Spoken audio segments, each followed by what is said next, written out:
and carrying Skittles that for many brings Trayvon Martin to mind, that resemblance causing outrage. And the man who brought it to the firing range, a police officer, has now been fired. ABC's Matt Gutman now, and how that officer is explaining it and what he's saying to Trayvon Martin's family. A Cape Canaveral Port Authority police officer has been fired for bringing these shooting targets bearing the likeness of Trayvon Martin to a weapons exercise in Central Florida. He had a target in the back of his car and offered it to two other officers with the port. According to the mortified CEO of the Port Authority, John Walsh, those fellow cops, disgusted with the choice of targets, reported Sergeant Ron King. King admits having the Trayvon Martin targets with the faceless figure in a hoodie, even with the Skittles and Ice Tea, and offered this apology. I would like to start my statement by first apologizing to the family of Trayvon Martin for being used as a pawn in somebody's political agenda. In the 6-minute address, King claims he intended to use the targets, which were never fired upon, as an example of what not to shoot at. And the target was something that I viewed as an example of a no-shoot situation. The video seemed reminiscent to this video. This is George Zimmerman. Shot by George Zimmerman in the months after he shot Martin. In this reenactment, he claimed self-defense, saying Martin was bashing his head into the pavement when he fired. Whatever their intent, this latest use of the targets originally sold last May has reignited tensions less than 2 months before Zimmerman's second-degree murder trial is set to begin. Matt Gutman, ABC News, Miami. Matt, thank you. Overseas tonight into that daring prison escape in France making headlines. Okay, people, as we can see, we just had this police officer with some targets with the Skittles and Ice Tea and the hoodie. And now he's trying to get out of it by saying those targets were going to be of what not to shoot at. Obviously, that wasn't the truth, because even the officers that he presented that to didn't feel that that was the case at all, and they were disgusted with it. So at least we have officers that are trying to do right and that have integrity and morality, and that were disgusted by the thought of him presenting them with that hoodie that was supposed to be an effigy or a portrayal of Trayvon. So I would like to say thank you to those officers that stood up, because that in itself is really hard to do in the face of how the climate of things are today against a fellow officer, whoever it may be. But for a person who has morality and integrity, it is an easy decision. But as we have seen in some cases wherein you would have thought it would have been an easy decision, as these officers have displayed against this guy, it wasn't for them. So that's the reason why I'm saying thank you. I definitely appreciate the fact that they did that. So we need to support people when they stand up and do the right thing in all areas and echelons of life, because it's not easy for them to do that, which is the reason why corruption is bred and continues to flow the way it is. It is very disconcerting. It is very hurtful to us as a society for these things to continue to go on.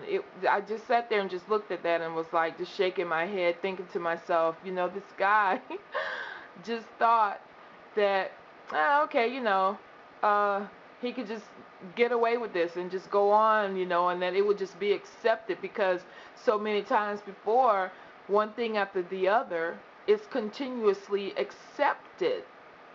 But he ran up against the wrong group of officers, and finally somebody said, no.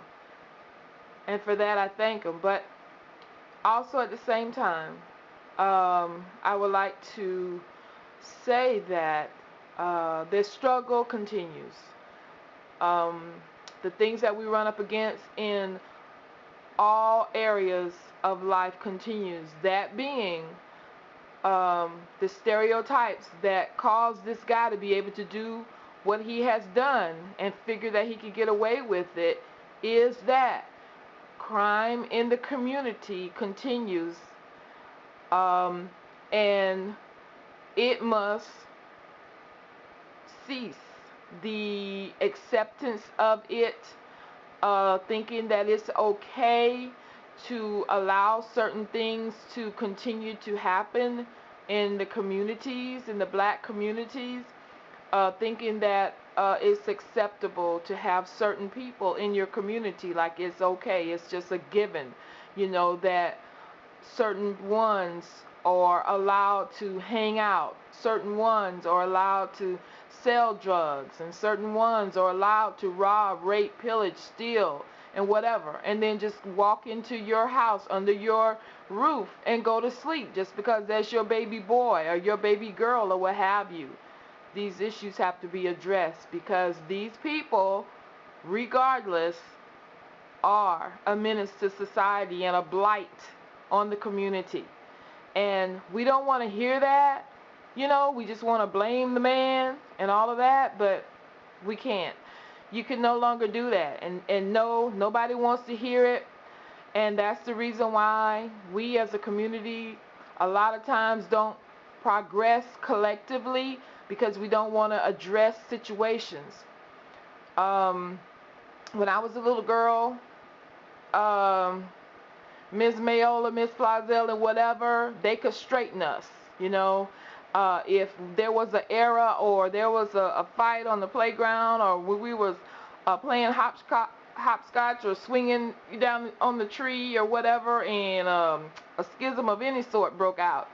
Any one of those ladies or guys or whatever, the grown men, could rectify the situation and nothing was said. We respected those men and women.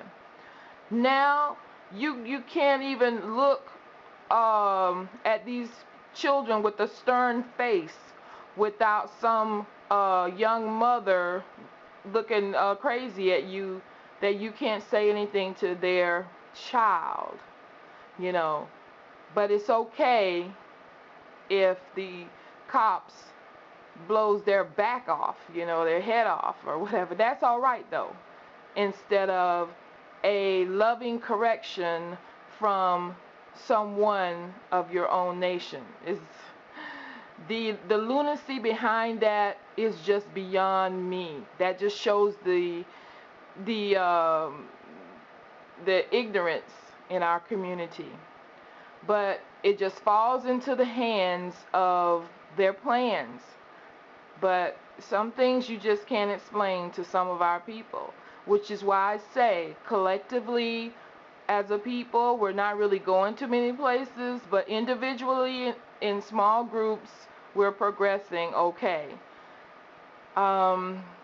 This thing with this guy and this hoodie and this effigy of this child that was killed is only a representation of what's going on a global, national scale in the depopulation and demise of the black male. It is happening to black females too, but on a smaller scale. It is the black male that is being targeted on a much grander scale. It is very sad indeed, but if we don't do something, and if the black female doesn't stop being so prideful as far as like not wanting those children to be corrected, then another generation of little monsters are going to be produced. And my children are grown, and I had no problem with them being corrected because, for number one, I corrected them myself at home. I never wanted my children to have to go out of the house and not be trained or well spoken or know how to act, because that job was mine, you know. And when someone looked at them, their behavior was a reflection on me. You know, I would have fallen through the floor if my children behaved the way some of the children act today that I see in the grocery stores and in the streets.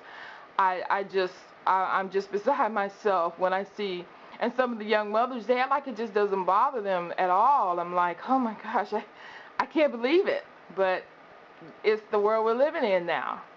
It's like they have a volume switch on them, the mothers, and they just turn their volume down, but the children are driving the rest of us insane. But I don't know. I don't know if the rest of you all, I know you do, those of you that come from my generation. I'm 52, so I'm not ashamed to say it. It irks me, and I have volunteered in schools and everything. The children, I have no issue with when I tutor them. I tutor reading. Children want correction. Children want to be nurtured. Children want boundaries and rules because it keeps them safe. That's what they want. They have no problem with that, and that's what we need to give them. We need to give them that. And when they go out and they act out, they're just searching for something, you know. And it's up to us as parents and guardians and people that love them to give them that. So I'm just blabbling and running on right now, but I just wanted to share that. I knew that it was coming up on the news, and it just like bugged me a little bit, and I just wanted to share that with the family. So peace and love.